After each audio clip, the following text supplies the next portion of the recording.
فاسألوا أهل الذكر إن كنتم لا تعلمون. بسم اللہ الرحمن الرحیم. السلام علیکم. رب اشرح لی صدری ویسر لی امری واحلل عقدۃ من لسانی یفقہوا قولی. رب زدنی علما. ناظرین کرام، فتویٰ آن کرنٹ ایشوز کے ساتھ میں ہوں آپ کا میزبان علی امیس، اور آپ دیکھ رہے ہیں پیغام ٹیلی ویژن. امید کرتے ہیں کہ آپ جہاں ہوں گے خوش ہوں گے، بخیریت ہوں گے، اور اپنی زندگی کو نہایت ہی اچھے طریقے سے گزارتے ہوں گے. حسب معمول پیر اور جمعرات کو آپ کی خدمت میں حاضر ہوتے ہیں آپ کے شرعی مسائل کا حل لے کر. آپ اس پروگرام میں لائیو کالز کے تھرو شریک ہو سکتے ہیں. نہ صرف پاکستان بلکہ دنیا کے کسی بھی کونے کے اندر آپ موجود ہیں تو آپ ہمیں ریچ کر سکتے ہیں. لائیو کال کے تھرو لائیو پروگرام میں شامل ہو سکتے ہیں، کیونکہ 2 گھنٹے کا پروگرام آپ کے لیے لے کر آتے ہیں پیر اور جمعرات کو فتویٰ آن کرنٹ ایشوز کے نام سے. اسپیشلی آپ کے لیے ڈیزائن کیا گیا ہے تاکہ ہمیں ریچ کریں، لائیو کالز کریں. آپ اپنے جو سوالات ہیں، مطلوبہ سوال ہیں، مفتیان کرام کے سامنے رکھیں. طریقہ بہت آسان ہے. نمبر نوٹ فرما لیجیے 042111700000، یعنی 042117000000. اس کے علاوہ آپ یوٹیوب پہ بھی جوائن کر سکتے ہیں. بہت سے ایسے لوگ ہیں جو شرماتے ہیں لائیو کال کرتے ہوئے. ان کے لیے بھی ایک آپشن ایڈ کیا ہے کہ آپ یوٹیوب کے تھرو ہمیں سوالات بھیج سکتے ہیں. پیغام ٹی وی لائیو آپ نے سرچ کرنا ہے، اور لائیو سٹریم کا جو لائیو لنک ہوگا اس کے کمنٹ سیکشن میں آپ نے جانا ہے، وہاں پر اپنا سوال درج کرنا ہے اور ہمیں بھیجنا ہے. انشاءاللہ مفتیان کرام کے سامنے وہ سوال رکھیں گے. آپ کا جو مطلوبہ سوال ہے اس کا جواب لائیو پروگرام میں دیا جائے گا. ایز ویل ایز آپ ہمیں واٹس ایپ پہ ریچ کر سکتے ہیں. نمبر آپ کی اسکرین پر ہے. نمبر نوٹ فرمائیے 0321565200، یعنی 0321565200. گزارش ہے کہ جب بھی آپ نے ہمیں کال کرنی ہے، کوشش کرنی ہے ٹی وی کے والیوم کو آپ نے بند کر لینا ہے، اور ایسی لوکیشن کا انتخاب کریں جہاں پر آپ کی آواز بہت اچھے طریقے سے ہم تک پہنچ جائے، کیونکہ سگنلز کا بہت زیادہ پرابلم ہوتا ہے جس کی وجہ سے آپ کی جو مطلوبہ سوال ہوتا ہے مفتیان کرام نہیں سن پاتے صحیح طریقے سے. تو کوشش آپ نے یہ کرنی ہے کہ ایسی لوکیشن ہو جہاں پر سگنل اچھے آ رہے ہوں، اور جو واٹس ایپ پہ آپ ہمیں سوال پروگرام کے دوران بھیجیں گے ہم وہ شامل نہیں کر پائیں گے، نیکسٹ پروگرام میں شامل کریں گے، یا پھر اگر آپ چاہیں گے تو آپ کو واٹس ایپ پر ہی ان سوالات کے جوابات مفتیان کرام انشاءاللہ دے دیں گے. ہمارے اس پروگرام میں الحمدللہ ملک کے نامور مفتیان کرام کا پینل موجود ہے. پہلی شخصیت فضیلت الشیخ مفتی عبدالولی خان صاحب، ممبر پیغام فتویٰ کونسل ہیں. انہیں خوش آمدید کہتے ہیں. مفتی صاحب السلام علیکم. وعلیکم السلام ورحمۃ اللہ. مفتی صاحب کیسی طبیعت آپ کی؟ جی الحمدللہ ماشاءاللہ. آج کافی ینگ لگ رہے ہیں، مجھے لگ رہے ہیں یا شاید ہو چکے ہیں آپ ماشاءاللہ. الحمدللہ. اللہ تعالیٰ آپ کو اپنی خاص حفاظت میں رکھے. آپ کی نگاہ کا جزاک اللہ. اور ان کے ساتھ موجود ہیں جی فضیلت الشیخ مفتی نجیب اللہ طارق صاحب حفظہ اللہ تعالیٰ. بہت شکریہ شیخ. السلام علیکم. شیخ آپ کے مزاج کیسے ہیں؟ بہت اچھے. اب ماشاءاللہ آپ کی صحت کیسی ہے؟ جی الحمدللہ. اللہ تعالیٰ آپ کو بھی اپنی خاص حفاظت میں رکھے. شیخ تشریف آوری کا بہت شکریہ. شیخ محترم مفتی عبدالولی خان صاحب، شیخ اس وقت سوال طویل ہے، ہمارے دیکھنے والوں کے لیے بھی صبر آزما کام ہوگا. تو پہلے میں بیک گراؤنڈ کچھ بتاتا چلوں. پوچھنے والے نے پوچھا یہ کیا ہے کہ ہمارے علاقے میں ایک عرف ہے کہ اگر والد بیٹے کی شادی کے وقت جب بیٹے کے پاس حق مہر ادا کرنے کی استطاعت نہ ہو تو اپنی طرف سے بہو کے حق مہر میں زمین دے دیتا ہے، اور بعد میں جب والد کی وفات ہوتی ہے تو اس وقت اس زمین کو اسی بیٹے کا حصہ شمار کیا جاتا ہے. یہ ہے جی پہلا انٹرو اس کا. آگے جی کچھ ڈیٹیل یہ ہے کہ ایک خاندان میں والد نے بڑے بیٹے کی شادی کے وقت اس کی بیوی کے حق مہر میں 2 کنال زمین دی. بعد میں وراثت تقسیم ہونے لگی تو معلوم ہوا کہ بڑے بیٹے کا شرعی حصہ تقریباً 1 کنال ہے، جبکہ حق مہر میں دی گئی زمین اس سے زیادہ ہے. والد نے اپنی زندگی میں بڑے بیٹے کو یہ نصیحت کی تھی کہ آپ نے اپنے بہن بھائیوں کے ساتھ انصاف کرنا ہے اور تقسیم بڑے ہی سوچ سمجھ کے کرنی ہے. اب بڑا بیٹا کہتا ہے کہ یہ زمین میری بیوی کا حق مہر ہے، اس لیے یہ میرے حصے میں شمار نہیں ہوگی، میں وراثت میں اپنا پورا حصہ بھی لوں گا. ایک تو یہ زمین ہے وہ حصہ کہنے شمار ہی نہیں، اور میں وراثت میں سے حصہ اپنا الگ سے لوں گا. جبکہ باقی ورثاء کہتے ہیں کہ والد نے یہ زمین اسی بیٹے کی شادی کی ذمہ داری پوری کرنے کے لیے دی تھی، اسی لیے اسے اسی کے حصے میں شمار کیا جائے گا، اور جو حصہ زیادہ ہے وہ واپس کیا جائے گا یا اس کا کوئی بدل دیا جائے گا. اب جو سوال اس سے پیدا ہوتا ہے شیخ، سوال یہ ہے کہ شریعت کی روشنی میں حق مہر میں والد کی طرف سے دی گئی زمین کا کیا حکم ہے؟ سب سے پہلے آپ نے یہ بتانا ہے. سیکنڈلی کیا وہ بیٹے کے وراثتی حصے میں شمار ہوگی یا نہیں؟ اور تھرڈلی سر، اور اگر وہ اس حصے سے زیادہ ہو تو کیا اضافی حصہ واپس کرنا یا اس کا بدل ادا کرنا لازم ہوگا یا نہیں؟ اور والد کی جو نصیحت ہے اس کا کیا کریں؟ نصیحت بھی سامنے ہے، جو وہاں کا عرف ہے علاقے کا وہ بھی سامنے ہے، اور اب والد صاحب فوت ہو چکے ہیں. اب وہ فیملی چاہ رہی ہے کہ ہمیں اس کے حوالے سے جو شرعن جو حکم ہے شریعت کا وہ ہمیں دیا جائے. الحمدللہ والصلاة والسلام علی رسول اللہ. اما بعد، بات یہ ہے کہ وراثت کے جو قوانین ہے یہ بڑے واضح ہیں، اور اسی طرح مہر کے متعلق بھی حکم شریعت نہایت واضح ہے۔ والد مکرم نے مہربانی کرتے ہوئے اپنے بیٹے کی شادی کے موقع پر مہر میں زمین دے دی، تو اب اس وقت اس بیٹے کی شادی تھی اور اس کو یہ ضرورت تھی، اور باپ نے یہ مدد کر دی اور بیٹے کی طرف سے مہر میں وہ زمین دے دی۔ اب وہ زمین بیٹے کی زمین نہیں ہے، وہ تو بطور مہر کے بہو کو ملی ہے۔ اچھا ٹھیک ہے۔ اچھا، اب جب والد صاحب فوت ہو گئے ہیں تو اب یہ مطالبہ کرنا کہ اس کو میراث میں لا کے اس کو تقسیم کر دیا جائے، تو یہ بات جو ہے نا درست نہیں ہے، کیونکہ مہر جو ہے وہ عورت کی ملکیت ہے، اور عورت اپنے اس مہر میں جو تصرف کرنا چاہے کر سکتی ہے۔ وہ یہ کر سکتی تھی اگر ابھی تک وہ زمین موجود ہے تو اس سے پہلے وہ فروخت بھی کر سکتی تھی، وہ اس کے اندر کوئی اور تصرف بھی کر سکتی تھی، تو مکان بنا سکتی تھی۔ اب جو ہے یہ جو لوگ کہتے ہیں کہ وہ واپس کر کے میراث میں اس کو تقسیم کر دیا جائے، تو یہ بھی قانون میراث کے خلاف ہے، کیونکہ میراث تو اسے کہتے ہیں کہ والد کی ملکیت میں جو زمین جائیداد پیسے موجود ہیں وفات کے وقت، اس کو وصیت اور دین اور تجہیز اور تکفین کے بعد اس کی تقسیم ہوگی۔ لیکن یہ مال تو والد مکرم نے اپنی زندگی میں بہو کو بطور مہر کے دے دیا ہے اور بیٹے کے ساتھ ایک تعاون کیا ہے، لہٰذا جو عرف ہے اور اس طرح صریح قوانین شریعت کے خلاف ہوتا ہے، اس عرف کا کوئی اعتبار نہیں ہے۔ اس کا یہ مطلب ہے کہ اس عورت کو انہوں نے مہر میں کچھ بھی نہیں دیا، اور اس کو کہتے ہیں کہ اب نا وہ والد کے وفات کے بعد یہ جو ہے نا اس کا حصہ بنے گا، یعنی بیٹے کا حصہ بنے گا۔ تو پھر اس بیچاری کا کیا جرم تھا کہ اس کو ایسے ورغلایا اور اندھیرے میں رکھا کہ یہ آپ کا حصہ ہے، آپ کے مہر میں ہم نے دے دیا ہے، اس کو لکھ بھی لیا گیا ہے۔ تو باہر صورت یہ عرف خلاف شریعت ہے۔ سب سے پہلے تو یہ کلیئر ہونا چاہیے۔ دوسری بات یہ ہے کہ یہ فیصلہ بھائیوں کا اس طرح مطالبہ کرنا کہ اب اس کو بطور میراث کی تقسیم کر دیا جائے، دوسری کی ملکیت میں یہ دعویٰ کرنا ہے، اور یہ دعویٰ ان کا درست نہیں بنتا۔ اچھا، مسئلہ یہ ہے کہ وہ زیادہ سے زیادہ اپنے بھائی سے یہ کہہ سکتے ہیں کہ ہماری بھی شادیاں ہونی ہے یا ہو گئی ہیں۔ جب شادیاں ہو رہی تھی تو اس وقت والد ان سے کہہ دیتا کہ میں نے تو آپ کا جو مہر ہے وہ ادا کر دیا ہے، تو اپنے بھائیوں کے ساتھ کچھ تعاون کرو۔ انہوں نے یہ مطالبہ نہیں کیا ہے۔ اب بھی یہ بھائی جو ہے نا صرف ایک اخلاقی طور پر مطالبہ کر سکتے ہیں کہ آپ ہمیں نا کچھ تعاون کریں، لیکن یہ کہ یہ ہمارا حق بنتا ہے اور آپ بطور میراث کے تقسیم کریں، یہ درست نہیں ہے۔ اچھا ٹھیک ہے شیخ۔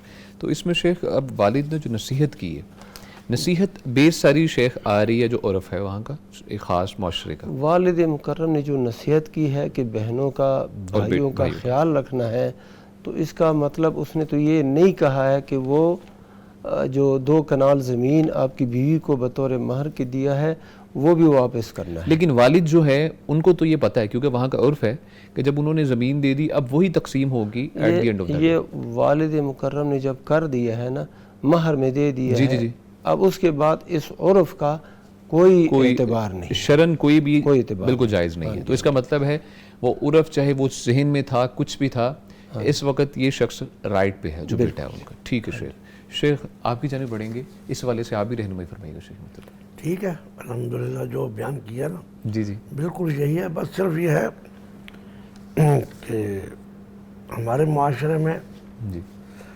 پہلے باتوں کو کلیئر نہیں کیا جاتا، جی دیکھ لیں گے کر لیں گے،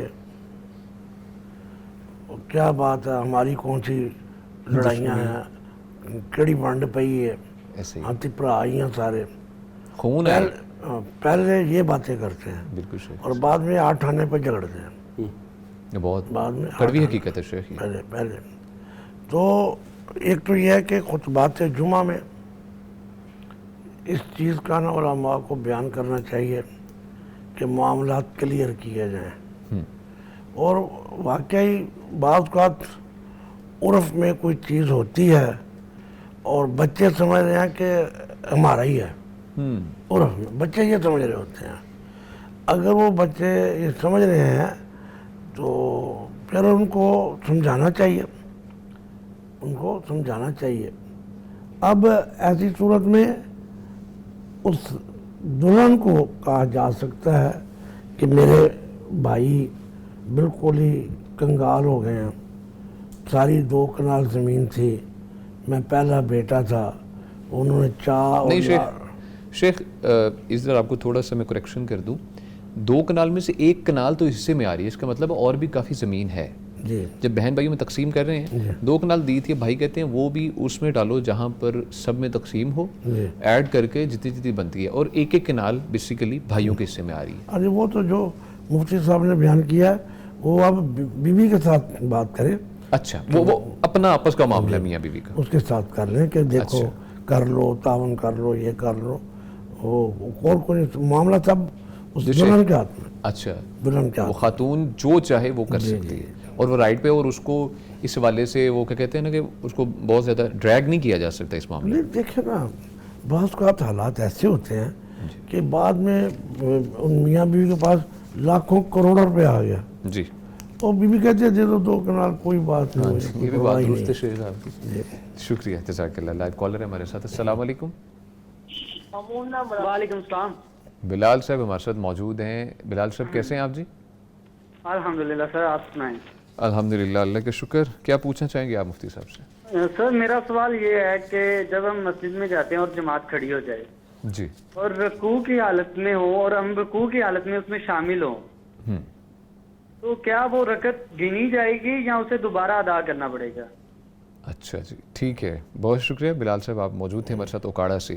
شیخ مفتی نجیب اللہ طارق صاحب فرمائیے اس بارے میں۔ اصل میں جو مسائل جس میں بڑے بڑے علماء کی 2 رائے ہو جائیں، اچھا، تو اب زیادہ تر علماء کی، جمہور علماء کی اور صحابہ کرام کی اور پورے سعودی عرب کے علماء کی، پوری دنیا کے جو علماء ہیں، چاہے وہ اہل حدیث ہیں یا دیوبندی ہیں یا حنبلی ہیں، وہ تقریباً جو ہمارا مشاہدہ ہے وہ رکوع کی رکعت کو شمار کرتے ہیں، اچھا ٹھیک ہے، کہتے ہیں اب رکعت ہو گئی ہے۔ رکوع کے اندر اگر مل جائے۔ اسی طرح شیخ ابن باز بھی اسی کے قائل ہیں، اچھا، شیخ ابن عثیمین بھی شاید اسی کے قائل ہیں، اور اسی طرح اہل حدیثوں میں پشاور کے مولانا امین اللہ پشاوری صاحب جی، وہ بھی اسی کے قائل ہیں، اسی طرح کراچی کے غرباء اہل حدیث ہیں وہ بھی یہ قائل ہیں۔ لیکن دوبارہ سنیں، تقریباً پوری دنیا کے اہل حدیث تقریباً جی، اور سعودی عرب کے تمام علماء وہ اس کے قائل ہیں، کہ البتہ اثر کی رکعت ہو جاتی رکعت ہو جاتی ہے، آپ رکوع میں البتہ جو ہمارے بر صغیر کے اہل حدیثوں کی میجارٹی ہے وہ یہ کہتے ہیں کہ چونکہ فاتحہ نہیں پڑھی، فاتحہ نہیں پڑھی، بالکل بالکل بالکل، تو ان کا کہنا ہے کہ ایک حدیث ہے کہ لا صلاۃ الا بفاتحۃ الکتاب، تو وہ کہتے ہیں یہ فاتحہ بہت ضروری ہے ہر رکعت میں، لہذا جب پڑھی نہیں ہے تو رکعت نہیں ہے۔ اب شیخ کس کا مانا جائے؟ میں نے کہا کہ جدھر آپ کا زیادہ رجحان تھا ادھر مان لیں۔ ٹھیک ہے شیخ، اگر آپ خاصی محنت کر کے شامل ہوئے ہیں، دوڑ پہنچ کے، پھر شمال کر لیں کہ یار اتنی محنت کی ہے۔ ٹھیک ہے شیخ۔ شیخ مفتی عبدالولی خان صاحب فرمائیے اس حوالے سے شیخ۔ جیسا کہ شیخ صاحب نے فرمایا کہ جمہور اہل علم تو اسی کے قائل ہیں کہ وہ اصطلاحی الفاظ استعمال کرتے ہیں کہ مدرک رکوع مدرک رکعت ہے، یعنی رکوع کو پانے والا شخص رکعت کو پانے والا ہے۔ اچھا، رکوع کی حالت میں جو مل گیا ہے بس اس کی رکعت ہو گئی ہے۔ ٹھیک ہے، وہ کہتے ہیں اب یہ سورہ فاتحہ اس کے لیے پڑھنا ضروری نہیں رہا اور رکعت مل گئی ہے۔ جبکہ بعض اہل علم بعض اہل تحقیق وہ کہتے ہیں کہ نہیں بھائی یہ جو ہے رکعت نہیں ہوئی۔ ان میں جو ہے نا سب سے جو نمایاں شخصیت ہے وہ امام بخاری رحمہ اللہ ہے، وہ کہتے ہیں کہ رکعت نہیں ہوگی، نہیں ہوئی۔ اچھا، امام بخاری رحمہ اللہ نے وہ جزء القراءہ اس کے اندر اس کی وضاحت بھی فرمائی ہے، اور حدیث بھی ہے لا صلاۃ لمن لم یقرأ بفاتحۃ الکتاب۔ جی جو اہل علم کہتے ہیں کہ رکعت ہو جاتی ہے، وہ بخاری شریف کی ایک حدیث ہے ابو بکرہ رضی اللہ تعالی عنہ کی، کہ وہ آئے، دوڑتے ہوئے آئے اور نماز میں شامل ہو گئے رکوع کی حالت میں۔ تو بعد میں اللہ کے نبی صلی اللہ علیہ وسلم نے پوچھا کہ یہ کون تھے؟ تو بتایا گیا کہ ابو بکرہ ہیں رضی اللہ عنہ۔ تو ان سے اللہ کے نبی صلی اللہ علیہ وسلم نے فرمایا زادک اللہ حرصا ولا تعد، اللہ تعالیٰ آپ کی جو رغبت ہے، آپ کا جو شوق ہے، یہ بڑھائے، مزید اضافہ فرمائے اس میں، یعنی کہ رکوع میں ملنے یا نماز میں شامل ہونے کا۔ ہاں جی، تو اس میں بڑا ولا تعد، آئندہ ایسے نہیں کرنا۔ ولا تعد سے وہ یہ مفہوم لیتے ہیں کہ آئندہ ایسے نہیں کرنا۔ تو وہ لا تعد سے جو حضرات مدرک کی رکوع کے قائل ہے وہ بھی اسی سے استدلال کرتے ہیں، اسی حدیث سے؟ ہاں جی، اچھا ٹھیک، کہ وہ آئے اور نبی صلی اللہ علیہ وسلم نے اس کو یہ نہیں کہا کہ ایک رکعت اٹھ کے پڑھو۔ اور جو کہتے ہیں کہ مدرک کی رکوع مدرک کی رکعت نہیں ہوتا، وہ کہتے ہیں پہلی دفعہ اس نے کیا، اس کو علم نہیں تھا، تو اللہ کے نبی صلی اللہ علیہ وسلم نے اس کو کہہ دیا ولا تعد، دوبارہ نہیں کرنا۔ بہر صورت عبداللہ ابن مسعود رضی اللہ تعالیٰ عنہ ایک صحابی جلیل ہے، ان سے اس طرح فتویٰ منقول ہے، ان کا عمل بھی، ان کے شاگردوں کا بھی، کہ وہ کہتے ہیں مدرک رکوع مدرک رکعت ہے۔ تو مسئلہ اختلافیہ ہے، تو جس کا جس طرف دل مطمئن ہو وہ وہاں پہ کرے، اس پر وہ عمل کرے، انشاءاللہ اس کی نماز درست، دونوں کی انشاءاللہ نماز ہو۔ بہت شکریہ، پوائنٹ آف ویو آپ کا آ چکے ہیں۔ مطلب لائیو کالر ہیں جی، السلام علیکم۔ وعلیکم السلام۔ شان بی بی صاحبہ ہمارے ساتھ موجود ہیں لاہور سے۔ شکریہ بہن، آپ نے کال کی، پوچھئے کیا پوچھنا چاہیں گے آپ مفتی صاحب سے؟ جی بھائی، آپ لوگوں کا پروگرام ہمیں بہت زیادہ اچھا لگتا ہے، بہت زیادہ۔ جب ہم لوگوں کو آپ دیکھتے ہیں نا، ہمیں ہمارے دل سے آپ لوگوں کے لیے دعائیں نکلتی ہیں۔ بہت شکریہ۔ ہمیں اتنا اچھا پروگرام ملا، اور مسلمان کا اور اللہ کا شکر ہے، اللہ کا لاکھ لاکھ شکر ہے کہ ہم جیسے مختلف لوگ ہیں، ان لوگوں کو ہدایت سے مل رہی ہیں آپ کے ذریعے۔ اللہ آپ لوگوں کو کامیاب کرے۔ آمین آمین، جزاک اللہ خیر۔ بہت شکریہ، بہت بہت شکریہ۔ مینز اے لاٹ ٹو اس، ہمارے سب کے لیے آپ کی جانب سے جو دعائیں ہیں نا وہی ہمارے لیے سرمایہ ہیں۔ بہت شکریہ پروگرام پسند کرنے کا۔ فرمائیے کیا پوچھیں گے آپ؟ بہت کچھ آپ لوگ سے سیکھے، ہمیں جو کچھ نہیں پتا تھا نا اتنے سالوں میں، جو آپ لوگوں سے ہم سیکھے ہیں۔ میں نے پہلے تو یہ دعا کروانی تھی، میرے لیے دعا کریں، اللہ تعالیٰ ہمیں حج عمرہ نصیب کرائے۔ آمین ثم آمین انشاءاللہ۔ کہ ہاں یہ جو استعارہ کرواتے ہیں اس کا بتا دیں، اور ایک یہ جو کیش میں ایڈوانس لیتے ہیں اس کا بتا دیں کہ کیا یہ سود میں تو شمار نہیں ہوتا؟ اچھا، کیش ایڈوانس آپ بینک کے تھرو کی بات کر رہے ہیں یا پھر جو آن لائن بھی بہت سے پلیٹ فارمز ہیں؟ فون جی ٹھیک ہے، موبائل ایپ کے تھرو، بالکل ایسے ہی۔ بہت شکریہ۔ شان بی بی صاحبہ ہمارے ساتھ موجود تھی لاہور سے۔ بہت شکریہ بہن، آپ نے ہمیں کال کی، آپ نے پسندیدگی کا اظہار کیا، اس پروگرام کو پسند کیا۔ بہت سے لوگ الحمدللہ کرتے ہیں، یہ آپ کی جانب سے محبت ہے ہمارے پیغام ٹیلی ویژن کے ساتھ، اللہ اور اللہ کے رسول کے ساتھ بیسیکلی ہے ڈائریکٹلی۔ بہت شکریہ، اللہ تعالیٰ آپ کے لیے بھی آسانیاں پیدا فرمائے، اور آپ سے ہم ریکویسٹ دوبارہ سے کریں گے ہمیں اپنی دعاؤں میں یاد رکھا کرے۔ شیخ مفتی عبد الولی خان صاحب، شیخ فرمائیے۔ آپ سوال ایک سوال ہے نماز استخارہ کے حوالے سے، وہ کیا ہے، کیوں کرنی چاہیے، اوورآل انہوں نے پوچھا، پہلے اس کے بارے میں۔ اچھا، اس کا جواب تو یہ ہے کہ اللہ کے نبی صلی اللہ علیہ وسلم کی حدیث مبارک ہے، جابر رضی اللہ تعالیٰ عنہ بیان فرماتے ہیں کہ نبی صلی اللہ علیہ وسلم ہمیں امور کے متعلق استخارہ کی تعلیم دیتے تھے، جس طرح قرآن مجید کی تعلیم دیتے تھے، سکھاتے تھے، اس طرح ہمیں استخارہ کی بھی تعلیم دیتے تھے۔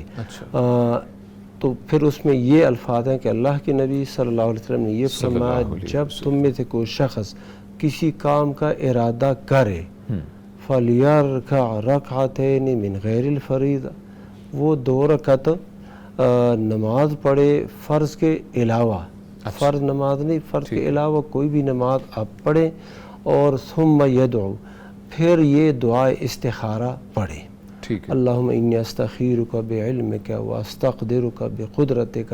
یہ مکمل جو دعا ہے، دعا استخارہ، یہ عام کتب ادعیہ کے اندر یہ دعا لکھی ہوئی ملتی ہے، حدیث کی کتابوں میں بھی ہے۔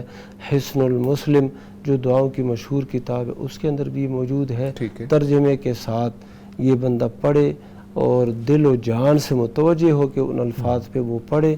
تو کوئی رشتہ کرنا ہے، سفر پہ نکلنا ہے، تجارت کرنی ہے، کوئی پلاٹ خریدنا ہے، کوئی اور ایسے اہم امور ہیں، تو اس سلسلے میں بندہ پہلے اللہ سبحانہ و تعالیٰ سے یہ مشورہ کرے، استخارہ کرے، خیر طلب کرے.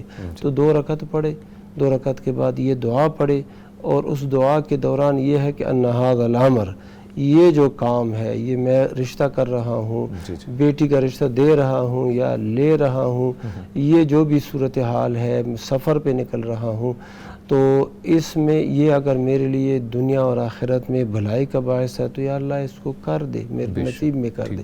اور اگر تیرے علم میں یہ ہے کہ یہ میرے لیے شر ہے تو یا اللہ اس کو مجھ سے پھیر دے، مجھے اس سے پھیر دے، اور وہاں پر میرے لیے وہ کام میسر کر دے جو خیر والا ہے جہاں پر بھی ہو، پھر مجھے اس پہ راضی بھی کر دے. یہ مکمل دعا ہے. یہ پھر نتیجہ اللہ پہ چھوڑ دے. اس کے لیے سونا، نیند یہ کوئی شرط نہیں، خواب دیکھنا اس کے لیے کوئی شرط نہیں، اور اس کے لیے کوئی نشانی یا علامات کا آنا کوئی شرط نہیں. یہ جو ہے دل کا یہ کام کرے، استخارہ دعا پڑھ کے، اس کے بعد جو ہے آپ اس کام کے متعلق اگر آپ کا دل مطمئن ہے شروع کریں. اچھا جی. اگر وہ آپ کے لیے باعث خیر ہے ٹھیک ہے شیخ، اللہ تعالیٰ راستے کھول دے گا، انشاءاللہ. اور اگر باعث خیر نہیں ہے اللہ تعالیٰ رکاوٹیں پیدا کر دے گا، نہیں ہوگا. یہ بات ختم. جزاک اللہ خیر، بہت شکریہ. شیخ ان کے والے سے دعا بھی فرما دیجیے. ہاں جی. حج اور عمرے کے لیے بول رہے ہاں ہیں. جی. اللہ سبحانہ و تعالیٰ اپنے فضل و کرم سے ہمارے اس بہن کے لیے حج اور عمرے کی سعادت نصیب فرمائے، وسائل اور اسباب میسر فرمائے، صحت اور عافیت سے نوازے رکھے، اور یہ نعمت ان کو بھی نصیب فرمائے، ہمیں بھی نصیب فرمائے. آمین. جزاک اللہ، بہت شکریہ. جی شیخ. استخارہ میں ان کو ایک چیز بتانا، جی میں سمجھتا ہوں کہ جو امور فرض ہیں نا ان کے بارے میں استخارہ نہیں کیا جاتا، فار ایگزامپل شیخ. اور جو حرام کام ہے ان میں مطلب میں استخارہ کروں کہ میں بینک سے لون لوں کہ نہ لوں، یہ استخارہ نہیں کرنا، اس کا کیونکہ حرام ہے. جی بالکل ٹھیک. یا میں عمرہ کروں کہ نہ کروں، یہ نہیں. ٹھیک ہے. عمرے کے سفر پر جاؤں یا نہ. اچھا دوسری بات ایک اور ہے. جی شیخ. مطلب میرا جی چاہتا ہے کہ میں یہ پلاٹ خرید لوں. جی.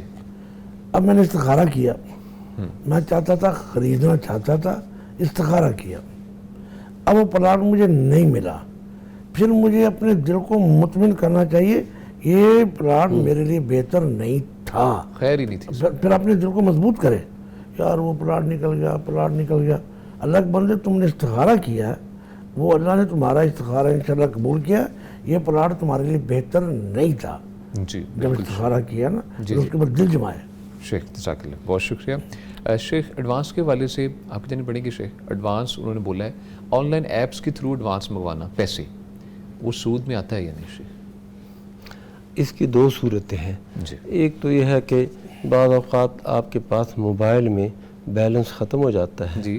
اور پھر یہ جو یو فون جیز وغیرہ وہ سب دیتے ہیں. یہ کچھ پیسے بھیجتے ہیں 25-30 یہ لگ بھگ بالکل. وہ بھیجتے ہیں، پھر اس کے بعد آپ نے ادا کرنے ہوتے ہیں، وہ کاٹ لیتے ہیں، اس پر اضافی کچھ وہ وصول کرتے ہیں.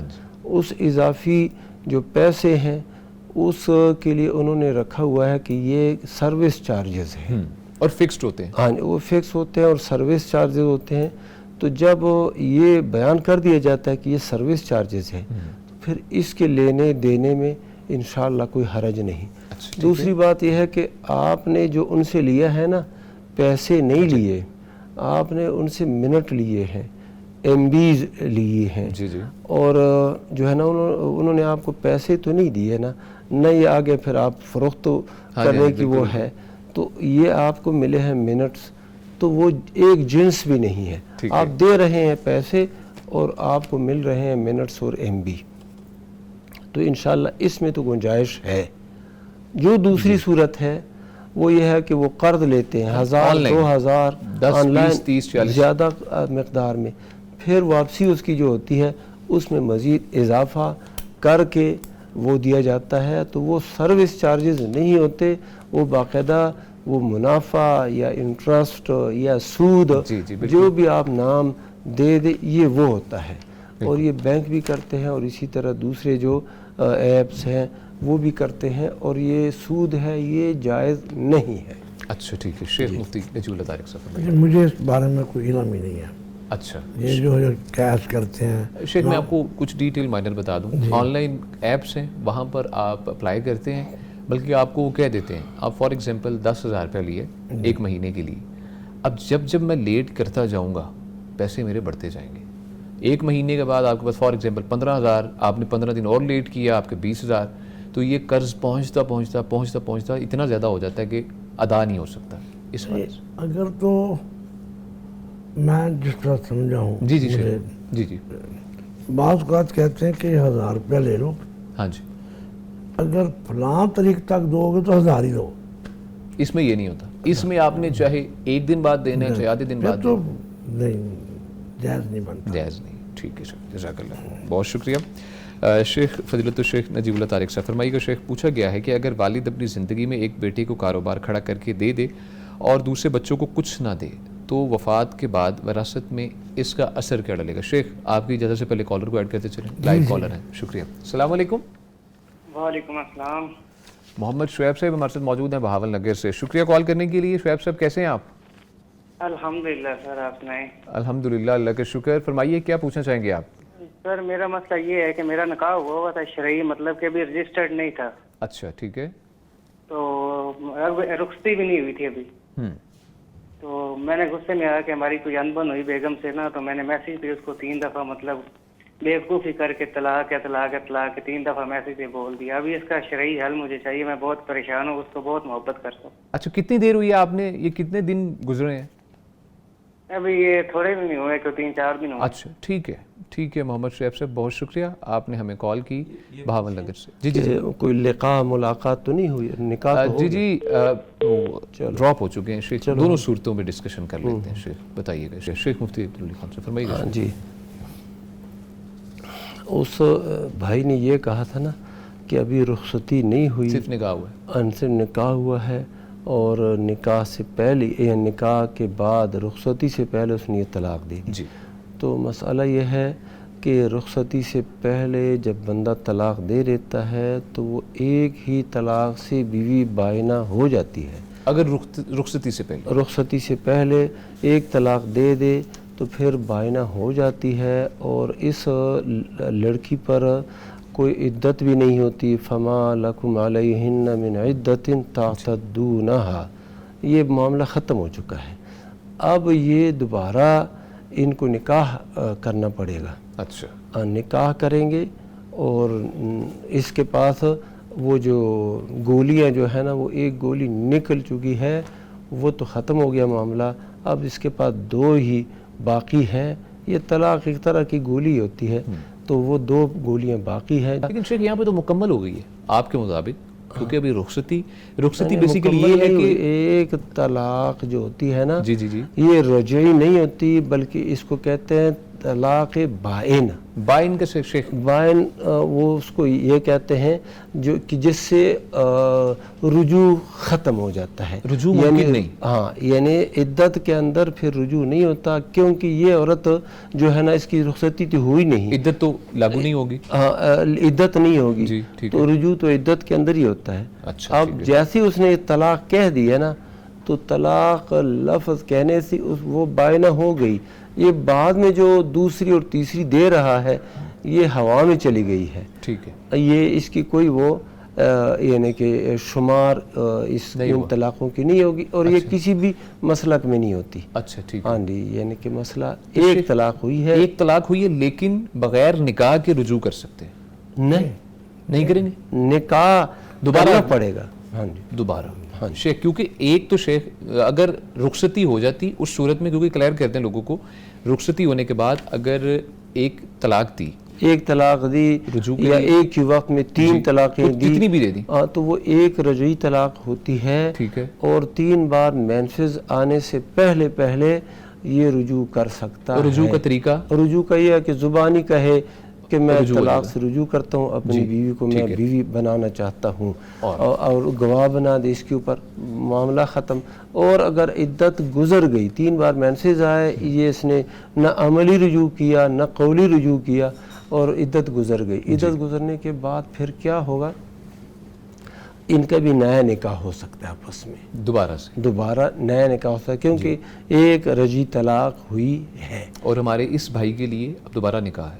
ہاں، یہ چونکہ یہ طلاق بائن ہے اور طلاق بائن کے بعد رخصتی سے پہلے یہ طلاق ہے، لہٰذا یہ نیا نکاح کریں گے اور بس۔ شیخ اگر حق زوجیت جو حقوق زوجیت ہیں وہ ادا کر لی ہیں تو اس صورت میں ہاں، یہ بعض اوقات یہ ہوتا ہے کہ رخصتی تو نہیں ہوتی جو عرف میں عام رخصتی یعنی شادی، لیکن چونکہ نکاح ہو گیا ہوتا ہے اور نکاح ہونے کے بعد یہی سمجھا جاتا ہے کہ نکاح جب ہو گیا تو وہ بیوی ہے، تو اتنی پابندی نہیں ہوتی، وہ جمع بھی کر لیتے ہیں، مل بھی لیتے ہیں۔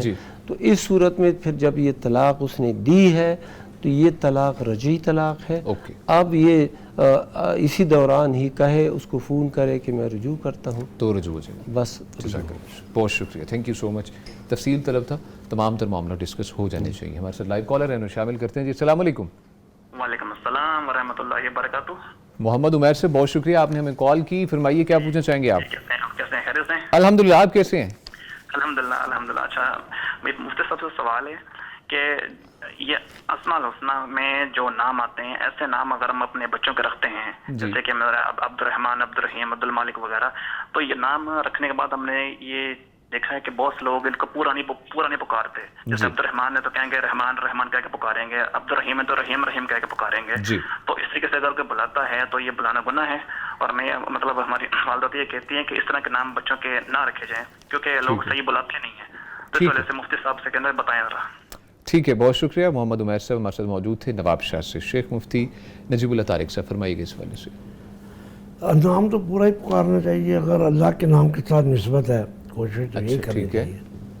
تو علماء کہتے ہیں کہ جو عبداللہ اور عبد الرحمن ہے، اس میں تو اللہ اور رحمان نہیں کہنا چاہیے، لیکن عبد الرشید ہے تو رشید کہہ لینا جائز ہے۔ اچھا ٹھیک ہے، وہ آتا ہے نا قرآن میں، کیونکہ رشید بعض اوقات وہ انسان کی صفت بھی ہوتی ہے نا، علیہ منکم رجل رشید، تو باقی ناموں میں بعض لوگ اجازت دے دیتے ہیں۔ اچھا ٹھیک ہے، کہ عبد الجبار ہے، جبار ادھر آ، عبد المجید ہے، مجید ادھر آ، بعض لوگ کہتے ہیں، تو کہتے ہیں عبداللہ اور عبد الرحمن میں پورا ہی نام پکارنا چاہیے۔ ٹھیک ہے شیخ مفتی عبدالعلی خان صاحب، فرمائیے۔ جی، یہ لوگ ناموں کو بگاڑتے ہیں تو یہ لوگوں کا گناہ ہے، اور لوگوں کے لیے جائز نہیں ہے کہ جب کسی کا نام جیسا ہے اسی طرح اس کو پکارو۔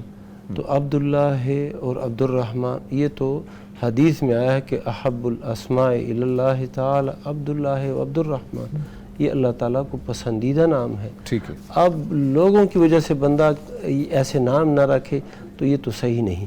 باقی یہ ہے کہ کسی کو یعنی کسی کا نام بندہ رشید رکھے، بالکل جائز ہے، لیکن الرشید جس پر ال داخل ہو پھر یہ الرشید نہیں رکھیں گے، کیونکہ الرشید سے مراد وہ اللہ تعالیٰ کے ناموں میں سے ایک نام ہے، اس پر معرف باللام جب آئیں گے نا تو یہ اللہ کا نام مراد ہوگا، اور جب بغیر اس کے ہوگا تو انسان پر بھی اس کا اطلاق ہو سکتا ہے، اور اللہ سبحانہ و تعالیٰ یہ جو ہے نا اس کے لیے خاص اہل ہوتا ہے۔ ٹھیک ہے، جزاک اللہ، بہت شکریہ شیخ محترم۔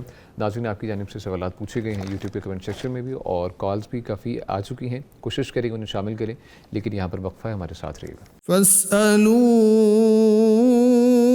أهل الذكر إن كنتم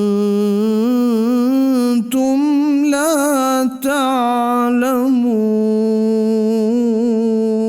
فاسألوا أهل الذكر إن كنتم لا تعلمون۔ ویلکم بیک جی، گفتگو کا سلسلہ آگے بڑھائیں گے۔ آپ اس پروگرام میں لائیو کالز کے تھرو شریک ہو سکتے ہیں، اپنے شرعی مسائل کا حل جان سکتے ہیں۔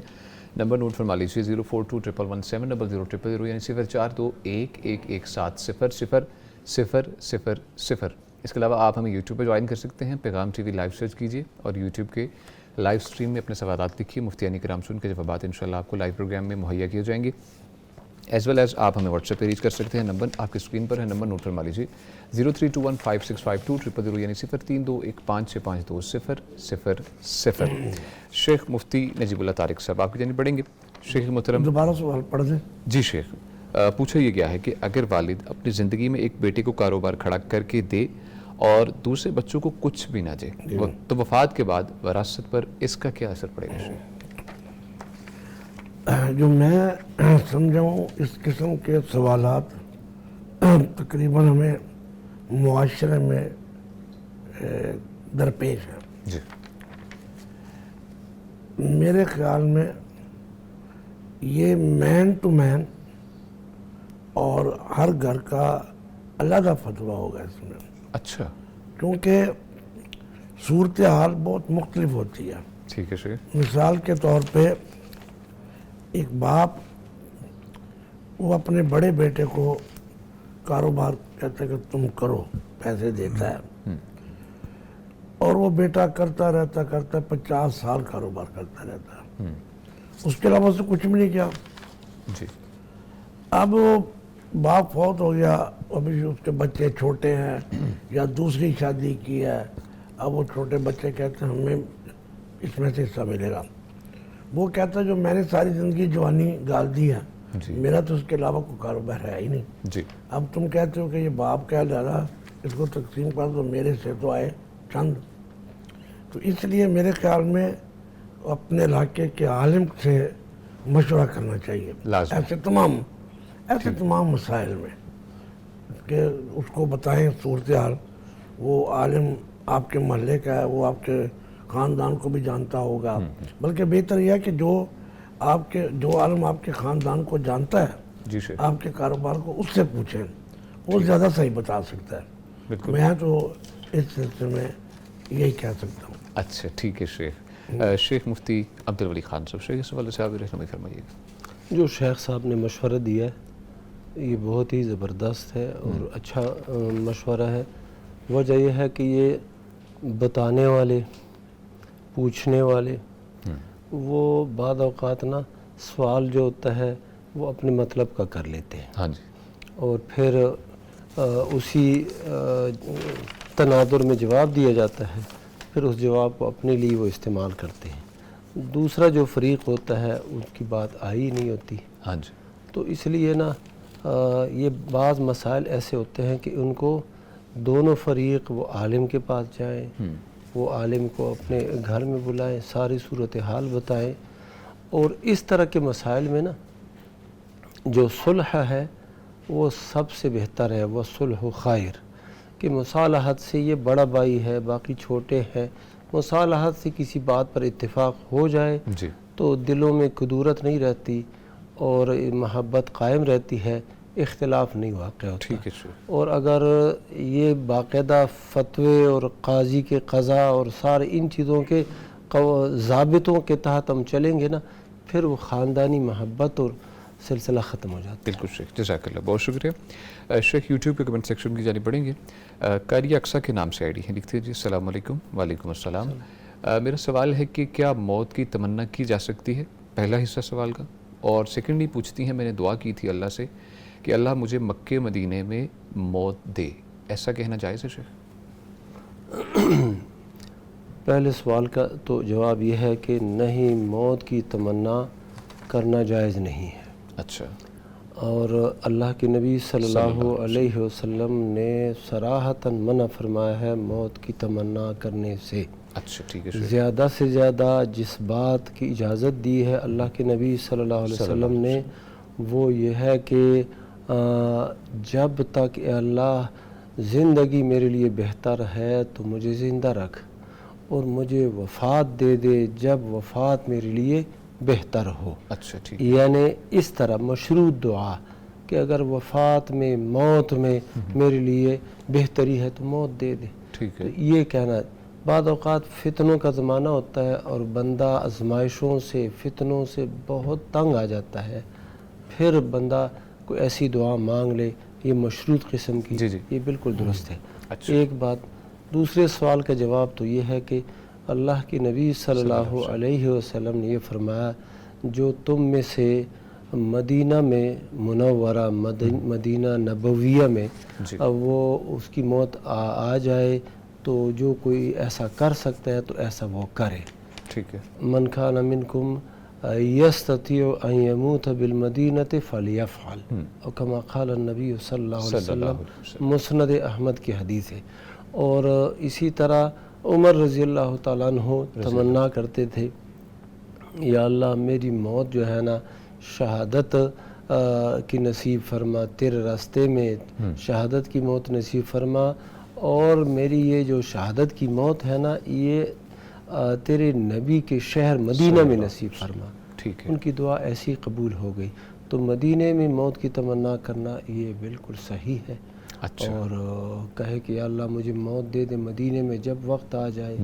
تو مکہ مکرمہ جو ہے نا وہ اس سے بھی معظم ہے، اس سے بھی زیادہ مکرم ہے، لیکن اس طرح کی بات میرے علم میں نہیں ہے مکہ مکرمہ کے متعلق. ٹھیک ہے شیخ، جزاک اللہ. شیخ فرمائیے اس والے سے. آج شہادت کے بارے میں کچھ ملتا ہے کہ آدمی مثلا جنگ بدر میں گیا کہ یا اللہ میں اب جنگ بدر میں شہید ہو جاؤں یا جنگ احد میں شہید ہو جاؤں. ہاں جی ہاں جی بالکل بالکل. اس قسم کی کچھ ملتی ہیں.